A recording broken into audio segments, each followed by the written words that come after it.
नमस्कार and I welcome you all to world affairs. मैं हूं Prashant Dhawan. Now world press freedom index सामने आ चुका है 2023 का। ये इंडेक्स हमको बताता है कि इनके हिसाब से, रिपोर्टर्स विदाउट बॉर्डर्स ग्रुप के हिसाब से, दुनिया में कौन सा देश है जहां पर पत्रकार आजाद हैं रिपोर्टिंग करने के लिए, लिखने के लिए।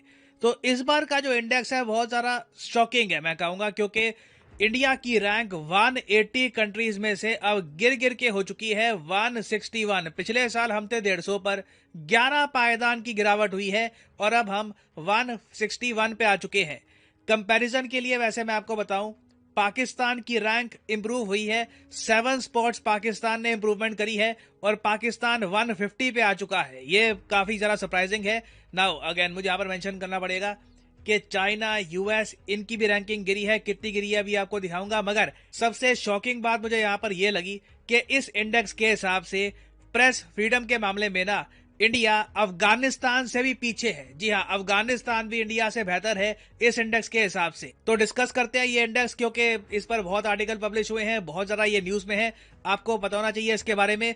काफी कुछ यहाँ पे आपको जानने को मिलेगा, मगर आगे बढ़ने से पहले आपसे एक क्वेश्चन पूछूंगा। क्वेश्चन यहाँ पर यह है कि इनमें से वो कौन सा फेमस व्यक्ति है जिसने रिसेंटली गूगल को छोड़ दिया और ये कहा कि अब मैं अपने बाकी जीवन में आर्टिफिशियल इंटेलिजेंस से रिलेटेड जो खतरे हैं उसके बारे में अवेयरनेस फैलाऊंगा। ये है यहाँ पे आपकी option: Sergey Brin, Geoffrey Hinton, Elon Musk या लैरी पेज। कमेंट सेक्शन में करिए उत्तर, सही आंसर मैं आपको दूंगा वीडियो के एंड में। ओके, तो पहली बात, आज है वर्ल्ड प्रेस फ्रीडम डे। जी हाँ, 3 मई को हर साल हम सेलिब्रेट करते हैं, ऑब्जर्व करते हैं वर्ल्ड प्रेस फ्रीडम डे।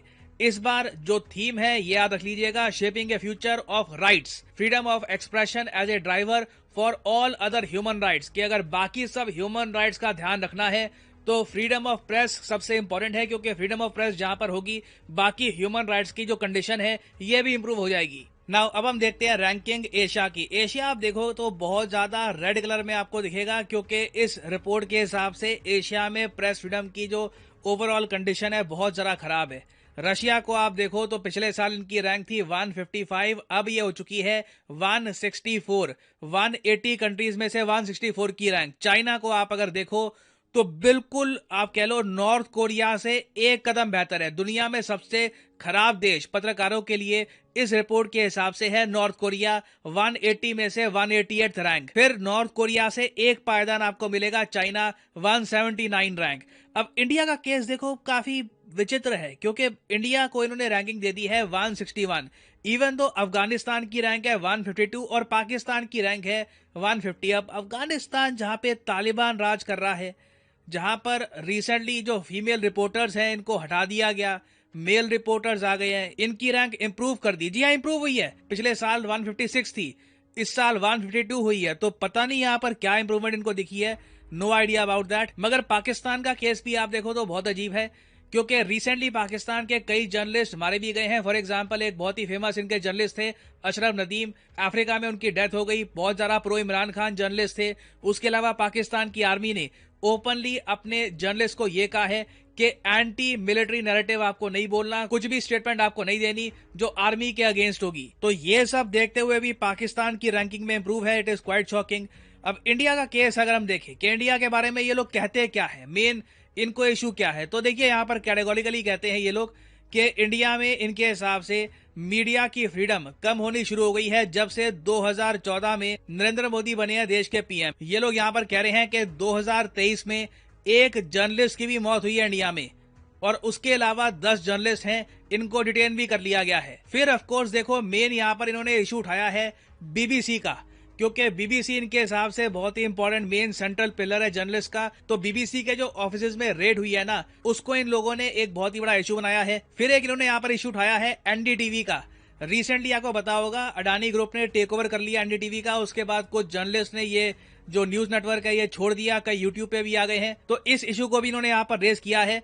अब देखिए, क्रिटिसिज्म काफी बार एक कंट्री को इम्प्रूव भी करता है, मगर इस पर्टिकुलर केस में ना जो आलोचना हो रही है, जो क्रिटिसिज्म है, ये थोड़ी सी ओवर द टॉप है। और इसलिए हो सकता है कि ओवरऑल कई लोग ना इस रिपोर्ट को इतना सीरियसली एक्सेप्ट भी ना करें, क्योंकि अफगानिस्तान जहां पे जर्नलिस्ट भाग रहे हैं यूएस में, यूरोप में, क्योंकि तालिबान ने ओपनली कहा है कि फीमेल जर्नलिस्ट को ये काम भी करने नहीं देंगे, चाहे रेडियो हो चाहे टेलीविजन हो, कहीं भी।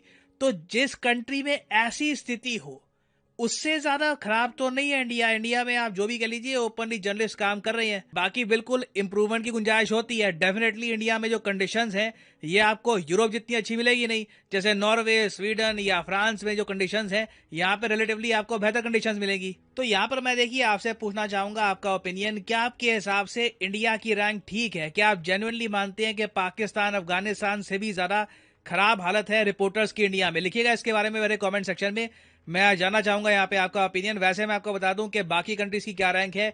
यूनाइटेड स्टेट्स ऑफ अमेरिका की रैंक है 45th, और आप अगर देखो तो यूनाइटेड किंगडम की रैंक भी काफी, मैं कहूंगा इनके स्टैंडर्ड्स के हिसाब से खराब है। 26वीं रैंक है इनकी। जर्मनी की है 21st रैंक। और जो टॉप 10 कंट्रीज की लिस्ट है ना, इसमें आपको सिर्फ एक ही एशियाई देश मिलेगा, ये है तिमोर लेस्ते। और यहाँ पे आप देख पाओगे इंडोनेशिया के पास ये देश है। एशिया का पार्ट ये माना जाता है, 13 लाख की आबादी है। और बहुत बड़ी बात है कि इसको टॉप 10 में रखा गया है in terms of freedom for journalist. और फाइनली वापस आते हैं अपने क्वेश्चन की तरफ कि वो कौन से फेमस व्यक्ति हैं जिन्होंने रिसेंटली गूगल को छोड़ दिया एआई के बारे में अवेयरनेस फैलाने के लिए। तो सही उत्तर यहाँ पे है ऑप्शन बी, जेफरी हिंटन। यहाँ पे आप देख पाओगे ये है जेफरी हिंटन। इनको काफी बार कहा जाता है godfather of artificial intelligence, तो ये काफी न्यूज में है, याद रखिएगा। जेफरी हिंटन, इन्होंने रिसेंटली गूगल को छोड़ दिया है to spread awareness about the dangers of artificial intelligence. और फाइनली यहाँ पर मैं ये भी ऐड कर दूं कि लाइफ में अगर आप एक बार प्रॉपरली एक एग्जामिनेशन की तैयारी करना चाहते हैं, घर बैठे या काम करते हुए कहीं भी, तो अन अकेडमी के क्वालिटी कोर्सेज आप परचेज कर सकते हैं at a heavy discount. Simply जाइए कमेंट सेक्शन में, यहाँ पे आपको मिलेंगे एग्जाम्स के link. For example let's say आप प्रिपेयर कर रहे हैं यूपीएससी के लिए, तो यूपीएससी के लिंक पर यहाँ पे आपको करना है क्लिक, और यहाँ पे आप कर सकते हैं परचेज यूपीएससी का कोर्स, जिसके अंडर प्रीलिम्स और मेंस दोनों यहाँ पे आपके कवर होंगे। अगर आप चाहते हैं कि सिर्फ 3 महीने का कोर्स परचेज करना है या 6 महीने का फॉर द प्रीलिम्स, ये भी आप कर सकते हैं परचेज। मगर जो प्राइसेस यहाँ पर लिखे हैं ये कभी भी पे मत कर देना, सिंपली कोड यूज करो PD10 और अपने आप प्राइसेस गिरने स्टार्ट हो जाएंगे। You will be able to save a lot of money, so use the code PD10 and save money. So इसी नोट के साथ ये है वीडियो कांत। Thank you for listening and as always God bless you all.